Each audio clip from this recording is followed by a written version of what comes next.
FPL Focus. We're back again with yet another FPL video. This time we'll be looking at Game Week 5. Yes, we've got an international break to come up, so there's plenty to discuss in ways of transfers, players that might be catching the eye. We'll be having a look at it all. Before we do get into it though, please do smash that subscribe button, hit the like button. Let's see if we can get those 10 likes on the video. Right, let's get into it. So, as you can see, Game Week 4 wasn't the kindest to me, not to many managers either. 62 points for me, Haaland absolutely smashing it captaincy-wise, but dropped down to 3,700,000. Absolutely disappointed with that, but this is why we play FPL. We always strive to do better, and we have to stay focused. Then that right, guys. So, I've got 3.7 million left in the bank, one free transfer. I'm not going to rush into moves early because there is an international break. So there's plenty of time. And that means like injuries can occur. So don't go rushing into making change for your team. Right, we'll have a look at my team next. And a few player options. A few fires that I need to be putting out. So, who's been causing me headaches? It is, of course, Jordan Pickford in that goal again. Now, Draft Town sponsors this video. They have him rated at getting just 1.8 expected points against Arsenal in next fixture. Whereas Turner on my bench against Burnley next is rated a 3.1. So I can put Turner in this game week. I don't have to overly worry. But going forward, it is a bit of a mind game with myself. He's not done well so far. Scored that own goal. But when I look at the own goal and analyse it, all he's done is dive for it. The ball's beating him. Keepers can be beaten. He had it covered.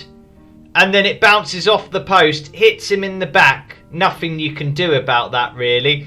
And then the game week before that, they conceded late on.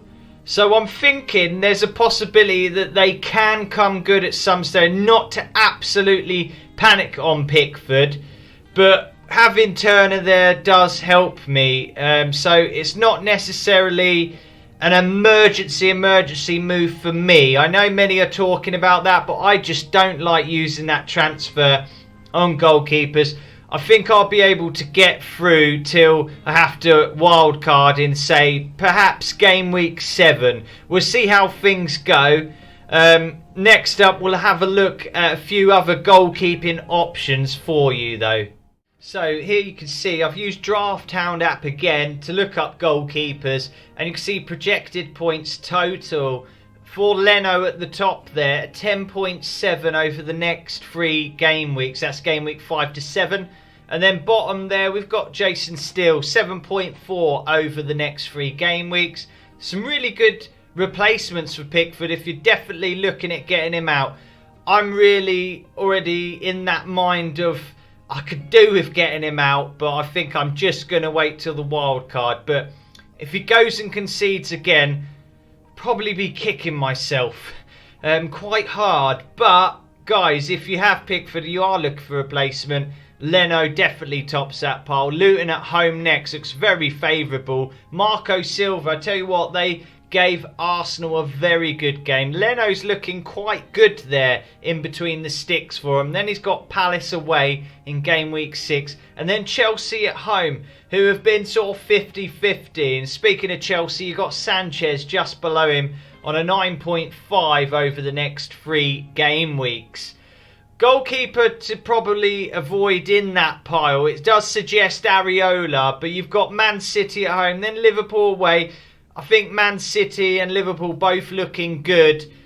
I wouldn't go there, that's for sure. But he's expected to get 7.9 points over the next 3 game weeks, which has got to be better than Jordan Pickford and his 6.9 points over the next 3 game weeks. Johnson in that Palace goal does all right for them. Jason Steele, very impressed with the way that he plays out from the back so confidently and even turns on the ball when he has strikers coming to him. Plenty of pass points building up there in the bonus points section. So he is the sort of goalkeeper that can get in on the bonus, but definitely highly recommend Bernd Leno there as a Pickford replacement. So back to the defence then. Chilwell in there, Matty Cash, Estupinan, and Ruben Diaz. Now, Ruben Diaz pretty much nailed for Man City. They've got West Ham away next. Matty Cash, he plays in that right advanced role on the wing. Really far forward.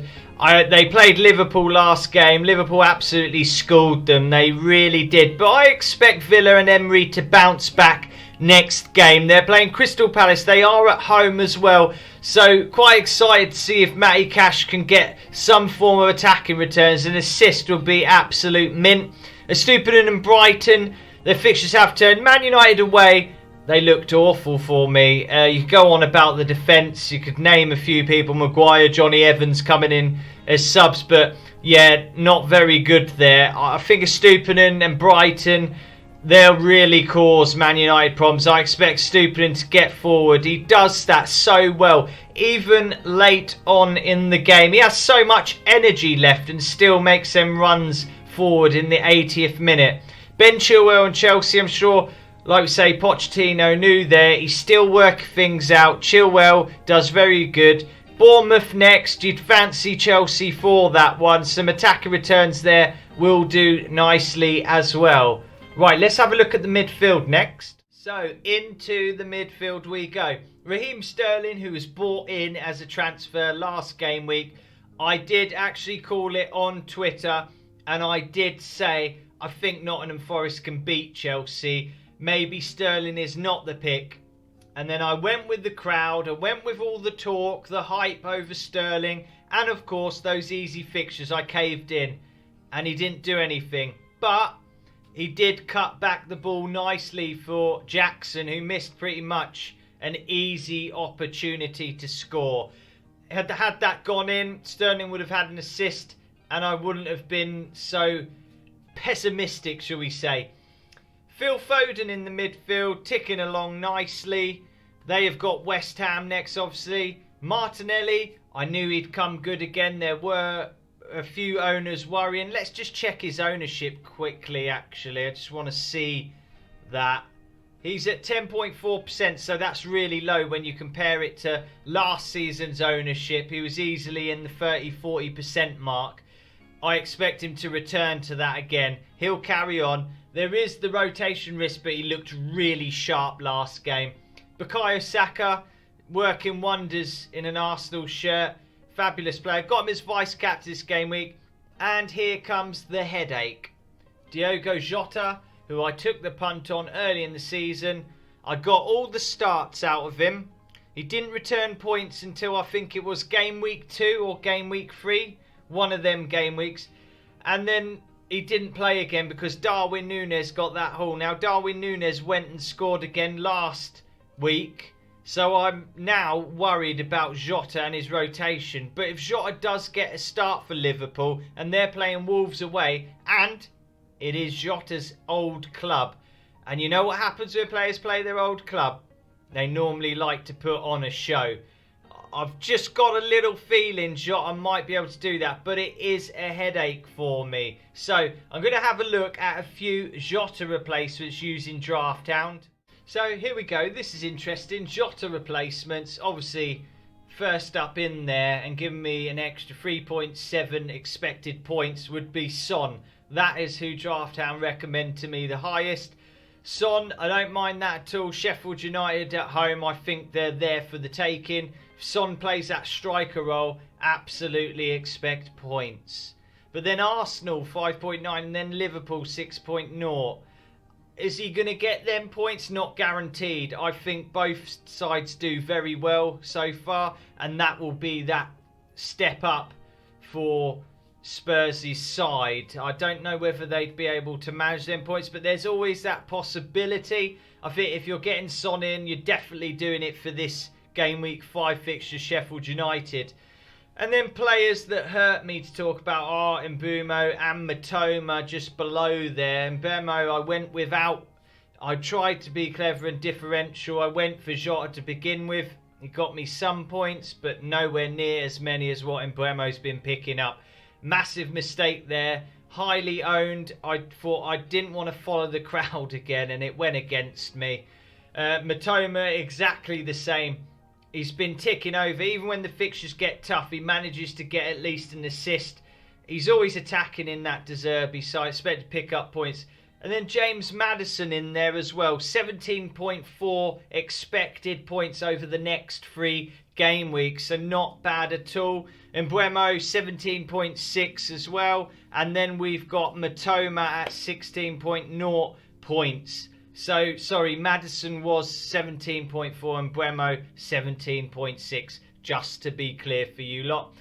Yeah, I try not to go on too much in these videos, but I like to give you an idea of stats and things that are going on so you can think more than just me going on and rambling. So, Mbeumo expected to get 17.6 points over the next 3 game weeks. Maddison expected to get 17.4 and then Matoma 16.0. So, not bad replacements for Jota whatsoever. High ownership as well. You can see Mbeumo there at 26.8. Matoma at a sky high 40.5%. You know, really the wise move for me would be Matoma because of the ownership. Every time he gets points, the higher that ownership is, the more it does hurt me. But Mbeumo, obviously sky high there. But Newcastle next. Could he blank in that game? Are Newcastle going to be that bit too much? But Maddison, fantastic. Really fitted in well in that midfield for Spurs. And able to release Son's pace like he used to do at Leicester for Vardy's pace. That is what he's so good at. Playing that ball in, round the back, behind defenders for the strikers to run onto. And obviously, he's on the free kicks as well. So those are some options if you're looking for midfielders this game week.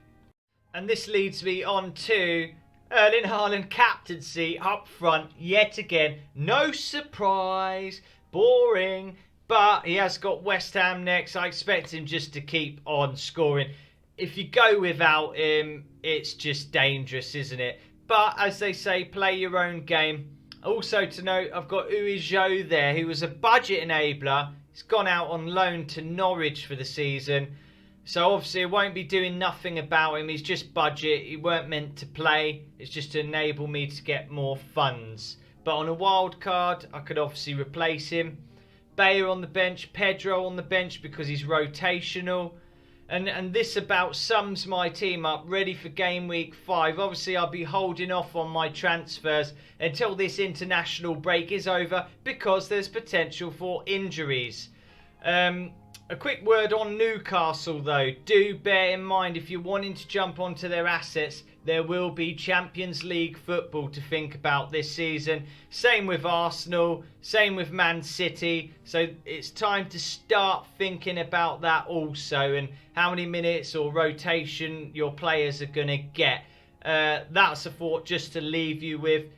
I hope you've enjoyed this video as always. Thanks for watching. Please do smash that subscribe button, hit the like button. Take care.